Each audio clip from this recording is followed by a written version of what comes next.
Hola, buenos días. Yo soy Manoj Yo soy Aparna. y bienvenidos en España. The next 2-minute introduction would be in Spanish. For non-Spanish speakers, there are subtitles below, or you can jump 2 minutes ahead to day 1. Everything after that is going to be in English. Esto es nuestro primer viaje en España. En este viaje vamos a visitar el parte central, el corazón de España. Empecemos con dos ciudades cerca de Madrid, Segovia con su famoso acueducto y Ávila con su muro medieval. Después vamos a pasar 3 días en Madrid visitando los famosos museos, las grandes plazas y los palacios opulentes. Después un día en Toledo, el viejo capital de los visigodos. Y un día en Zaragoza, una ciudad muy importante durante la Reconquista. Y finalmente terminemos con 3 días en Barcelona, gozando todos los hermosos edificios modernistas. Este es el coche que alquilamos para nuestro viaje de hoy. Hello everyone. So it's day 1 from Spain. We flew in to Madrid last night, and then we have rented a car and we are seeing 2 cities today, Segovia and Avila. I'm standing next to the aqueduct in Segovia. Segovia is located about 100 kilometers northwest of Madrid. 3 of its sites put together form a single UNESCO World Heritage Site. First is this astonishing civil engineering marvel from the ancient times. Romans built this aqueduct sometime in the second half of the 1st century AD. It used to fetch water from 17 kilometers away. This section today is about 800 meters and has 167 arches. Second is this grand Gothic cathedral. It was built between 1525 and 1685 as a replacement for the previous one that was destroyed during the revolt of the Comuneros. The cathedral houses a pretty little cloister and these precious 17th century Flemish tapestries. The third is this Alcázar, which comes from the Arabic Al-Qasr, which comes from the Latin castrum, all meaning fort. Romans built the castrum in the 1st century, Almoravids built the Alcázar on top of it in the 11th century, and the Alcázar today was built by the Castilian kings between the 13th and the 17th centuries. The highlights are this Hall of the Galley, the mural depicts the coronation of Isabel I, and the Hall of the Kings, where all the Castilian monarchs are represented. An hour southwest of Segovia is Avila, the town with the best preserved medieval walls in Europe. The wall was constructed in the 12th century. The walls are 2.5 kilometers long and include an area of 77 hectares. Built right against the walls is this 12th century Romanesque Gothic cathedral. The cathedral has a wonderful retro choir and an equally impressive ambulatory. Avila is also famous for this sweet dish. This is the famous Gemas de Santa Teresa. This is how it looks. It's made of egg yolk. It's a sweet dish.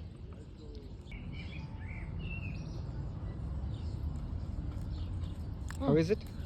Good. Tastes like egg yolk and sugar put together. Nice.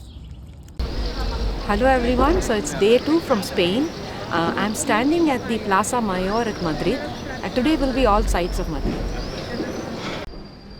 Madrid is the second highest capital in Europe after Andorra, and in its center are 2 plazas. First is this Plaza Mayor with the equestrian statue of King Philip III. Second is this Puerta del Sol with the equestrian statue of King Charles III. The latter also houses this famous El Oso y el Madroño, a symbol of Madrid found in its coat of arms since the 12th century. The main agenda for the day was visiting the top 4 museums in Madrid. First was the Thyssen-Bornemisza Museum. Henry Thyssen was a Hungarian-German art collector who married Carmen Cervera, who was Miss Spain in 1961, and it was through her that the art collection has remained in Madrid. The second museum was the world-famous Museo del Prado, the largest museum in Spain and one of the most visited museums on the planet. Sorry, we cannot show you Velázquez Las Meninas or Goya's 3rd of May. Photography isn't allowed on the inside. The third museum was the Reina Sofia, home to the most famous anti-art painting on the planet, Pablo Picasso's Guernica. It depicts the horrors the town of Guernica was subjected to when Hitler made it the testing ground for the new technology of carpet bombing. The final museum was the Museo Nacional de Antropología. It houses the famous treasures of Guarazar, a collection of gold ornaments that the Visigoths managed to hide away from the invading Arabs and were only rediscovered in 1860.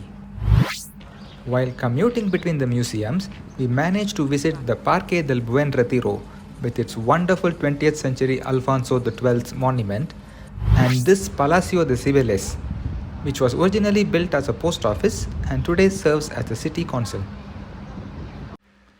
El hotel donde nos alojamos en Madrid era el Hostal Las Fuentes. Estaba solamente 5 minutos de Puerta del Sol y 2 minutos del ópera. Muy conveniente. Esto es nuestra habitación en Madrid. Hotel Las Fuentes. Y esto es el baño. Pequeñito. Hola guys, so it's day 3 from Spain. We are at the Escorial today, and after finishing this we'll head back to Madrid and see the rest of the sites. 1 hour on the local train brought us to the El Escorial, a village located about 60 kilometers northwest of Madrid.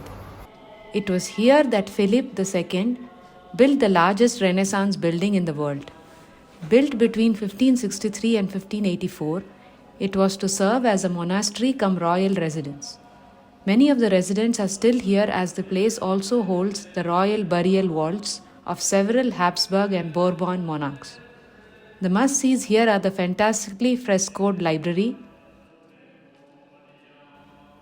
the equally stunning staircase, a basilica with a richly decorated altarpiece, and the long hall of the battles with one side containing frescoes depicting the most important Spanish military victories.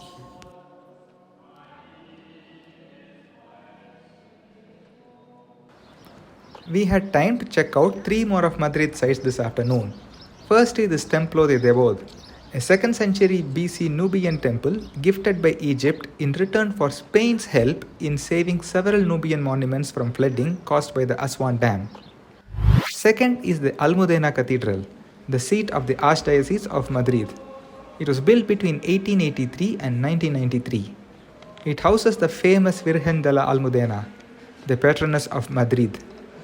Legend dates it back to the time of Jesus, but the historians date it to about the 16th century.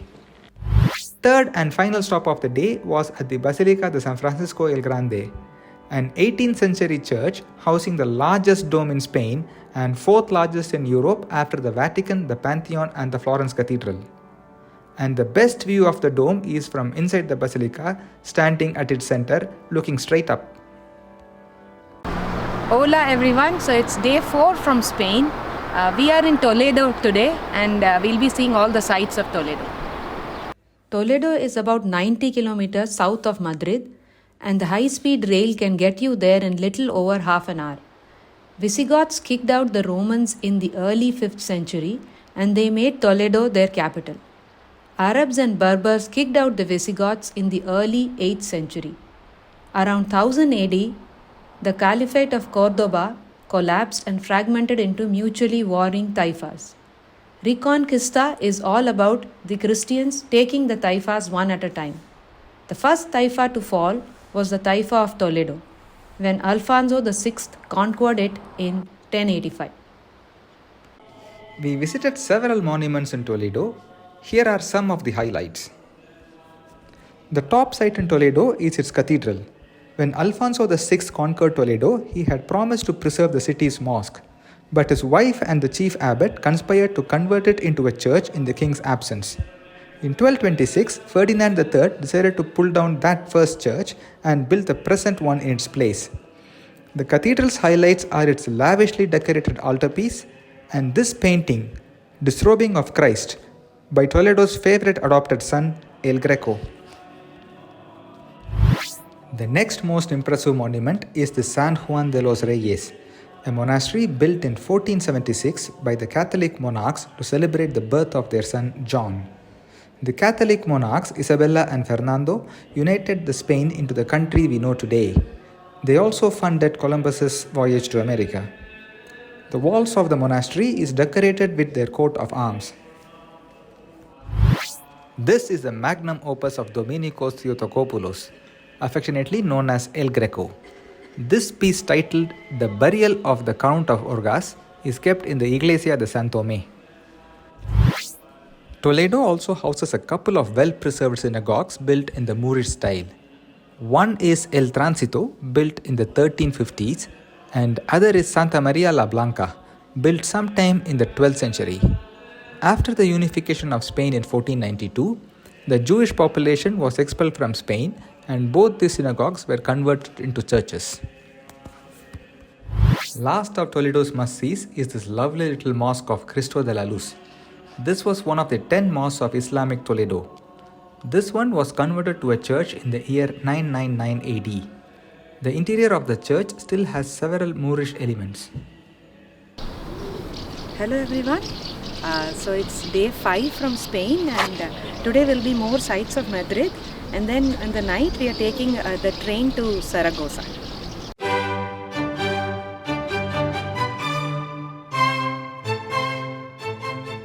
We started the day at the Grand Palacio Real. With an area of 135,000 square meters and close to 3,500 rooms, this is the largest functioning palace in Western Europe. Anything larger, like the Louvre, is a museum. Emir Mohammed built the first fort here in 880. It was expanded to the Alcázar of Madrid in the 16th century.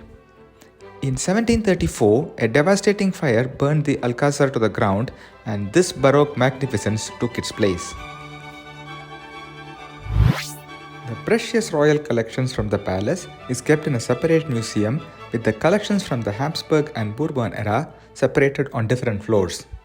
The Catholic monarchs who united Spain did not have any surviving male heirs, so the crown passed on to the Habsburgs via their son-in-law.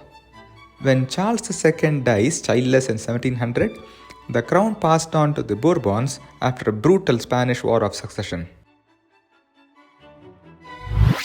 Right across the palace is the Teatro Real. It was started in 1818 by King Fernando VII and completed in 1850 by his daughter Isabella II. It was refurbished recently and opened to public performances in 1997. On its second floor are 5 grand rooms with period decorations and a balcony that offers the best view of the royal palace. We had a couple of hours left before catching our evening train, and we decided to visit 2 bridges which span the same Manzanares River and at the same time also spans 5 centuries. This Puente Monumental de Arganzuela was built in 2011 and is a famous Instagram point, while this Puente de Segovia was built in 1584 by Philip II, the same king who built the Escorial monastery. And in the evening, we caught this high-speed train to Zaragoza, a distance of 320 kilometers covered in an hour and 15 minutes. This video was shot in the Zaragoza station after the train dropped us there. Vegetarian food was easy to find wherever we went. Pizza shops were all over, and one of our meals was invariably a pizza. Among the traditional Spanish food, we had churros con chocolate for several breakfasts. The best were the ones we had in the Gines restaurant. We also tasted the Spanish omelets a couple of times. The most exotic dish we tasted was the paella. All paella restaurants we saw had a vegan option. It had very different spices from the mixed rice back home. We quite enjoyed it. Hola everyone, so it's day 6 from Spain. We are in a pretty little town called Zaragoza, and we'll be seeing the sights of Zaragoza today and then taking the evening train to Barcelona. The Apostle St. James is said to have introduced Christianity in Iberia. In 40 AD, he is believed to have had a vision of Mary right here by the Ebro River. He built a small chapel around the pillar on which Mary appeared to him, and that was the first church in the world to be dedicated to Mary. Over time, it has grown into this grand Basilica de Nuestra Señora de Pilar. The current Baroque church was built between 1681 and 1686 by King Charles II. The main altar is made from alabaster and belonged to the Gothic church that used to be here before the current one was built. One of the taifas that the Caliphate of Cordoba split into was the Taifa of Zaragoza. It was the second one to fall to the Christians after Toledo. This was conquered by Alfonso II of Aragon in 1118. Before it fell, the Taifa was governed from this Al-Haferia palace. This is the best preserved Islamic era building in Spain outside of Andalusia. This was built in the 11th century by the Banu Hud dynasty that ruled this Taifa. On the first floor is the palace of Catholic monarchs, built by them around 1490. The palace has some exquisite Mudehar coffered ceilings. After Rome conquers a place, they build a city and settle the war veterans there. That ensures the place remains Roman forever. Roman conquest of Iberia lasted 200 years from 220 BC to 20 BC. The first Roman emperor continued this policy and built a city here and named it after himself. He called it Caesar Augusta. He spelt it the Latin way with a C. Latin did not have a K.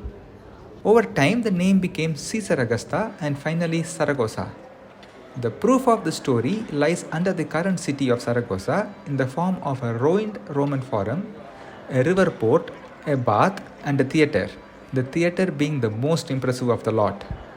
You can visit all of them on a single entry ticket. The Roman Forum of course had a temple which became a mosque in the 8th century. In 1121 it became a church and over years it has grown into this La Sayo de Zaragoza. The ruins of the Roman Forum that we saw earlier is right under this church. The church was built between 12th and the 17th centuries and hence shows a blend of several architectural styles from Romanesque to Baroque, including Aragonese Mudehar style, which is clearly visible in its outer walls. The cathedral altar is another masterpiece carved in alabaster, and the site museum houses some fine tapestries. Aquí está la Basílica del Pilar y justo enfrente está nuestro hotel en Zaragoza. La ubicación no puede ser mejor que esto. Esto es nuestra habitación en Zaragoza. Y esto es el baño. Hola everyone, so it's day 7 from Spain. We are in Barcelona and we'll be seeing the sights of Barcelona today. I'm standing in front of Sagrada Familia. We started the day at the most visited and the most recognized monument of Spain, La Sagrada Familia. Construction started in 1882 and it is still not completed after 143 years. The famous modernist architect Antonio Gaudí led the project for 43 years and when he breathed his last, he was buried here in its crypt. Gaudí designed the cathedral's inside to look like a forest of trees, and thanks to the colorful stained glasses, the whole place looks ethereal. Barcelona also has an Arc de Triomphe. Unlike the other Arc de Triumphs around the world, this one has no connection to military or war. This was built in 1888 for the Universal Exposition. The Parc de la Ciutadella is named so because a citadel was built here after the Spanish War of Succession. That citadel is no more. In its place stands this lovely fountain built in 1888.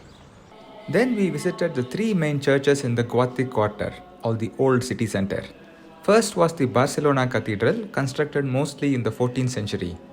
The grand Gothic facade was created only in the late 19th century. It houses the tomb of Saint Eulalia, a martyr during the Diocletian purge and the patron saint of the city. You can climb to the top of the cathedral for some fantastic views. The second was the Santa Maria de la Mar, a textbook example of Catalan Gothic style where the front facade is quite plain. This was built between 1329 and 1383. You can get the best view of the Sagrada Familia from top of its bell tower. The final church was the Santa Maria del Pi, another Catalan Gothic church built in 1391. This is famous for its impressive rose window. Barcelona's most famous street, La Rambla, runs from Plaza de Catalunya to this Christopher Columbus monument. This was constructed in 1888 for the Exposición Universal de Barcelona. It was in Barcelona where Columbus met the Catholic monarchs to report his new discovery.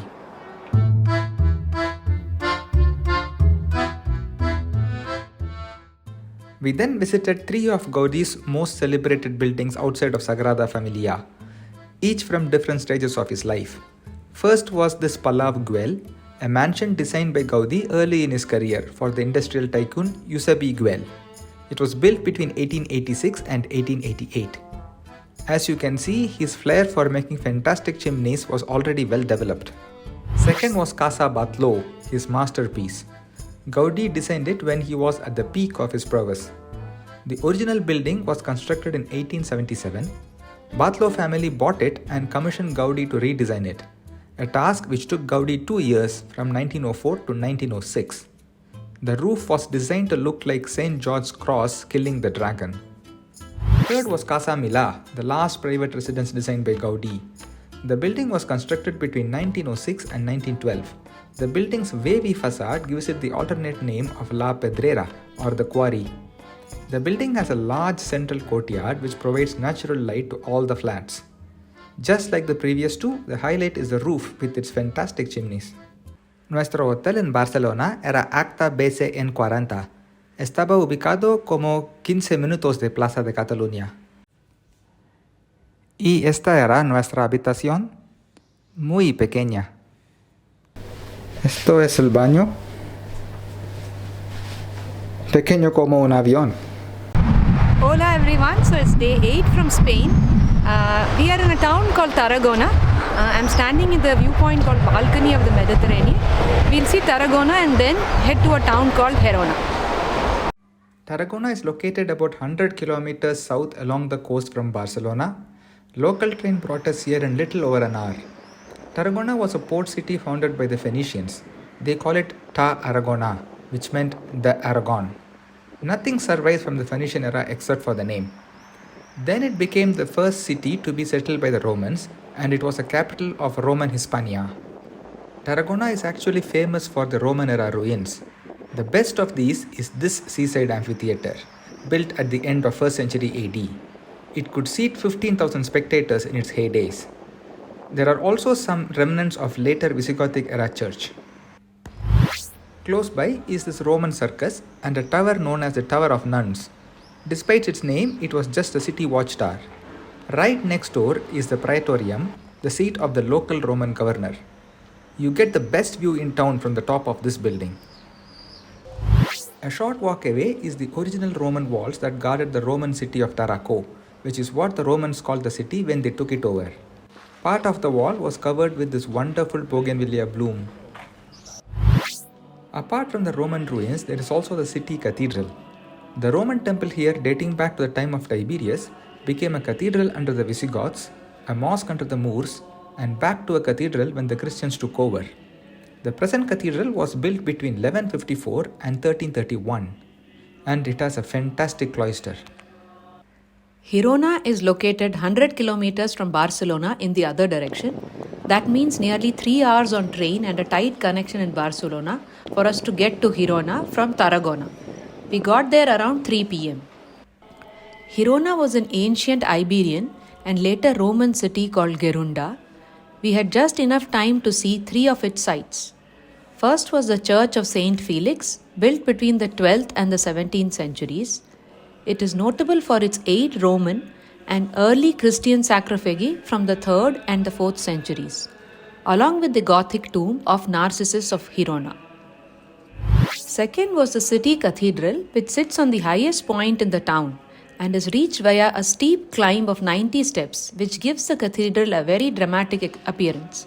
The cathedral's prized possession is this tapestry of creation, created in the 11th century. The tapestry depicts the biblical creation story. The third was the 12th century Arabic baths. It is one of the best preserved Romanesque style public baths in the country. Hola everyone, so it's the last day from Spain. Today we are seeing the remaining sites of Barcelona. I'm standing in front of Park Guell and we'll be taking the night flight back to Mumbai.